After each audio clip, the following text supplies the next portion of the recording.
Imagine this, it's December 2020. You are an IT manager at a Fortune 500 company. You install a routine software update from a trusted vendor, SolarWinds, a company that manages its system for 300 of the Fortune 500 companies and multiple US government agencies. What you don't know is the attacker have secretly modified that update. For months, they have been hiding in SolarWinds system, waiting to distribute their malicious code to 18,000 organizations worldwide.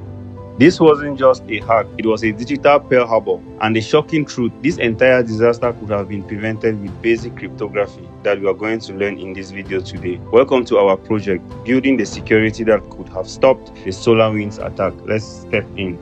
Let me explain to you exactly what went wrong. In a normal secure software distribution, company creates software, hashes the files, distribute with signatures. Customer downloads, verify, hashes, confirms authenticity, and installs. But in a SolarWinds case, SolarWinds created software. Hackers compromised their build systems, modified the update files with backdoors, distributed poison updates to customers, and customers installed without verification. The critical failure: no cryptographic verification. Customers had no way to answer the essential question: is this file exactly what the vendor created, or has it been tampered with? Today, we are rebuilding that verification system. Next, let's head over to our terminal. In this tutorial, I'll be using an Ubuntu ISO machine. If you're having Kali Linux, it works perfectly as well as you can use Windows. But the step-by-step I'll be showing in this project is for Linux because I'm using Ubuntu ISO machine. So if you're using Kali Linux, you're going to follow the same steps. But if you're using Windows or Mac iOS, the steps are going to be pretty much different, a little different. So you can use your artificial intelligence, the one you use, AI, ChatGPT, DeepSeek, or anyone to troubleshoot so you can get the perfect commands. But for those who are using a Linux machine, an Ubuntu Linux machine, this is how you strictly follow the project. So first, we will head over to your terminal and we are going to create our project directory, which is crypto project. So just type mkdir crypto project, and then we'll change directly to the repository we have just created. So you create the project and you cd to the project. First off, let's create a simple test script to see how it goes. We're going to create a simple test script within this project repository as simpletest.py. And you're going to paste this code. This code can be found in my GitHub README. You can copy this code directly from my GitHub README. The link is in the video description. Copy this test script code and you create a simple_test.py or anything.py. It needs to be a py extension because it's a Python script. Just copy and create nano into the folder you want to create and paste the file and then save and exit. After that, we're going to test the script to see if it works before we go into the main hashing demo. Now that we have saved our script, the next thing we need to do is to make this script executable and run it. First, to make it executable, you just need to run this command chmod +x, then the name of the file. That will make it executable. You can see the command on your screen. Then after that, you run the script by running this command python3 name of the file. Mine is simple_test.py. Run this and see what will happen. After running the test script, you can see the result on my screen, right? This was just to see if our process is going to work when we run the main file. So the test script shows us a simple hashing test. The text is hello Ubuntu. Then we have the hash is MD5. You can see it here. Then we have this as well. You can see this here. It's a basic hash. It shows that the basic hacking has worked. So we can go ahead to test our main file. So let's just go to the next step of the project, which is running our main demo file.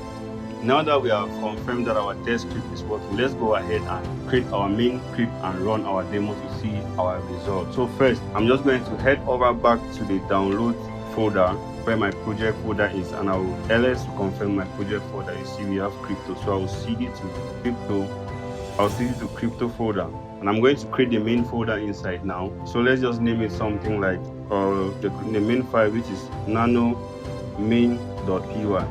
And I'll hit enter. Here I'm going to paste the code of the main file. You can also find it in the readme section of my GitHub. It's going to be clearly written there. Just paste the file here, everything, the code inside here, then save and exit.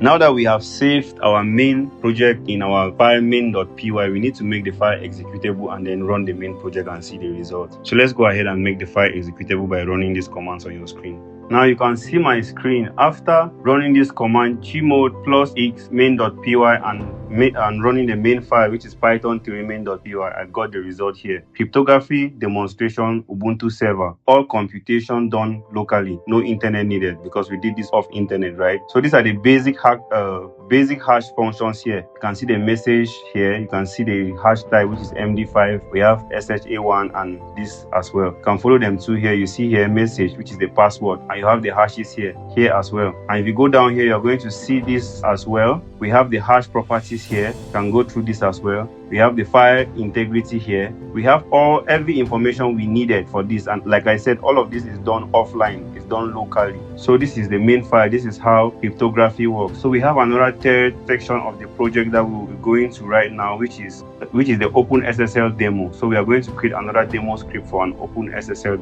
So in the same project directory, nano into an OpenSSL_demo.sh. Once you're in the file, you should go to the GitHub README again and copy the OpenSSL cryptography demonstration. Just copy the code like you see it and paste within that folder the file you've just created, then save and exit.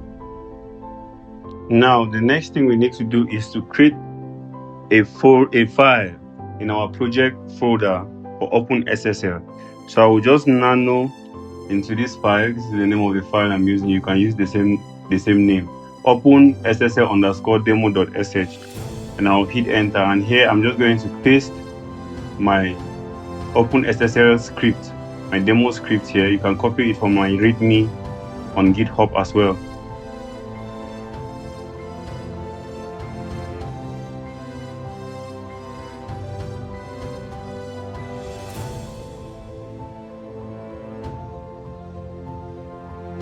After pasting my code, I will just, since I'm using nano to save and exit, I will just use Ctrl+X, confirm with Y and hit enter. And here I can try to make my project executable by running these commands on your screen as well. So first I'm going to run chmod +x and name of the file again to make it executable. You can see it on your screen. And I'll hit enter. Next, I'm going to run this other command again.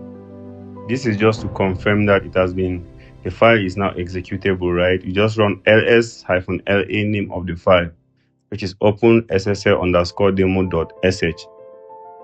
You can see, right, our file is executable. Now let's go ahead and run the file completely and see the result we get. By doing this, I will just do this is the directory of the file and the name of the file, which is OpenSSL_demo.sh again, and I will hit enter. Now you see we have succeeded, right? This is exactly how enterprises verify their software downloads. You can see all these results here.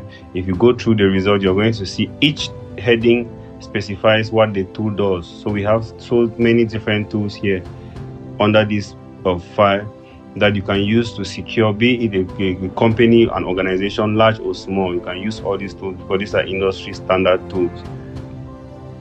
Look at the result on my screen. If you check, you are going to see our OpenSSL demonstration just caught a SolarWinds-style supply chain attack in real time, because we have the original hash, which is what was initially done by the company, and we have attempting tampering, which is what the attacker was trying to do, which is exactly what happened in 2020 with the SolarWinds attack. Now, that single hash change represents the difference between the safe software and a catastrophic security breach, because remember, hashes are like fingerprints. No matter what you do, you can never change a fingerprint. So if a single figure changes on the hash, it's automatically a different thing, and that is why attackers use this to compromise different companies or different servers by using hashes. Let's recap what we have built and why it matters so much. We created a complete cryptographic defense system that includes file integrity verification, that's digital fingerprints for every file. We have the tamper detection, the instant identification of modifications, real attack stimulation, the SolarWinds-style supply chain compromise, and enterprise security protocols, automated verification process.